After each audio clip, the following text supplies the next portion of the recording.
இப்ப திமுக தலைவர் வீட்லயோ இல்ல வந்து மற்ற தலைவர்கள் வீட்லயோ அங்க வந்து அவருடைய வெல்விஷஸ் இல்ல வந்து அவங்கள வந்து அறிமுகமானவர்கள் சில பேர் இருப்பாங்க. அவங்க கூப்பிட்டது பேசுறதுக்கு கூப்பிட்டது வந்து திமுக தலைவர் கூப்பிட்டாருன்ட்டு போறாங்க. கம்யூனிஸ்ட் தலைவர்கள் போறாங்க, இவர் போறாங்க.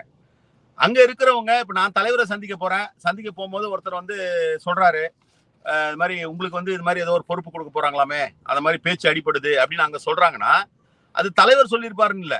அது அப்படியே ஒரு ஊக ஊக செய்தியில வந்து பேச்சு வாக்குல, காத்து வாக்குல இந்த மாரிலாம் பேசுறாங்களே, அந்த மாரி அங்க இருக்கிறவங்க சொல்லியிருக்காங்க. இது மாரி உங்கள வந்து ப்ரொபோஸ் பண்ணி வந்து ஒரு முயற்சி எடுக்கிறதா பேசுறாங்களே அப்படின்னும்போது, அப்படி சொன்னவங்க கிட்ட அவர் சொல்றாரு. அது வந்து திமுகவுக்கே சூனியம் வைக்கிற மாரி இருக்கும்ட்டு அவங்க கிட்ட சொல்றாரே தவிர, மறுபடியும் சொல்றேன். அவங்க அவங்கள சந்திக்க போன இடத்துல அன்றைய திமுக தலைவரை சந்திக்க போன இடத்துல அங்க இருக்கிறவங்க பேசினவங்க கிட்ட சொன்ன பதிலே தவிர, இதுல எங்கேயுமே அவர் வந்து திமுகவினுடைய தலைமையை சார்ந்தவர்களோ அல்லது திமுக தலைமையோ இல்ல அதிமுக தலைமையோ அவங்க என்ன வந்து அணுகுனாங்க இல்ல அவங்க சொன்னாங்கன்னு சொல்ல. வெளியில இந்த மாதிரி வந்து ஒரு காசிப்பா பேசுற விஷயத்தை என் கவனத்துக்கு கொண்டு வந்தாங்க.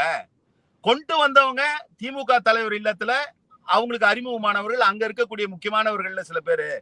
அப்படி அவங்க சொல்லும் போது அவங்க கிட்ட சொன்னேன்னு தான் சொன்னாரு. அதுக்கு அடுத்த பார்ட்டே நீங்க சொன்ன மாதிரி என்ன சொல்றாரு, நாங்க இந்த மாதிரி முடிவு எடுத்திருக்கிறோம்னு சொல்லிட்டோம். அங்க வந்து இந்த மாதிரியான ஒரு ப்ரொபோசல் இருக்குன்னு அவங்க சொல்லும் பொழுது அதுல ஆர்வம் இருந்திருந்தாலோ அல்லது இது நமக்கு வேண்டும் நினைச்சிருந்தாலோ அதுக்கப்புறம் எப்படி அவர் சொல்லுவாரு நாங்க வந்து தாவேகாக்கு வந்து ஆதரவு கொடுக்க போறோம் நாங்க போய் அவர்கிட்ட சொல்ல போறாரு.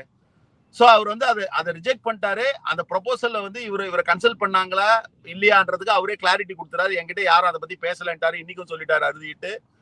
இப்படிலாம் இருந்தது அப்படின்றத வந்து அவர் வந்து சொல்றாரு. இப்படி என்ன வந்து துணை முதலமைச்சர் கேட்டேன்னு சொல்லி சொல்றீங்களே, இப்படியெல்லாம் ஒரு சூழல் இருந்ததுன்னு சில பேர் பேசினாங்களே, நான் உண்மையிலேயே பதவிக்கோ இல்ல வந்து பதவி வேணும்னு நினைச்சிருந்தேன்னா அது அதை அடுத்த கட்டத்துக்கு நகர்த்திட்டு போனான்னு தான் நீங்க அதை கோரிலேட் பண்ணி பார்க்கணும். அதுக்காக தான் அதை கோட் பண்றாரு. நீங்க வந்து என்ன போய் என்ன துணை முதலமைச்சர் நான் கேட்டேன்னு சொல்றீங்களே, என்ன முதலமைச்சராவே ப்ரப்போஸ் பண்றதா ஒரு விஷயம் வெளியில ஓடிட்டு இருந்தது. எனக்கு உண்மையிலே பதவியின் மீது நாட்டம் இருந்ததுன்னா அது என்ன ஏதுன்னு நான் பார்த்திருக்க மாட்டேனா? அப்படிதான் நீங்க அதை பொருத்தி பார்க்கணுமே தவிர, நீங்க அதை விட்டுட்டு எதோ வந்து ஒரு பொருத்தி பார்த்தீங்கன்னா அது வந்து சரி வராது. அவர் சொல்ல வந்தது அதான். அவரோட இன்டென்ஷன் என்னன்னா, என்ன போய் நான் வந்து துணை முதலமைச்சர் கேட்டேன்றத வந்து நீங்க இந்த கால தாமதம் ஆயிடுச்சு, துணை முதலமைச்சர் கேட்டேன்லாம் சொல்றீங்களே,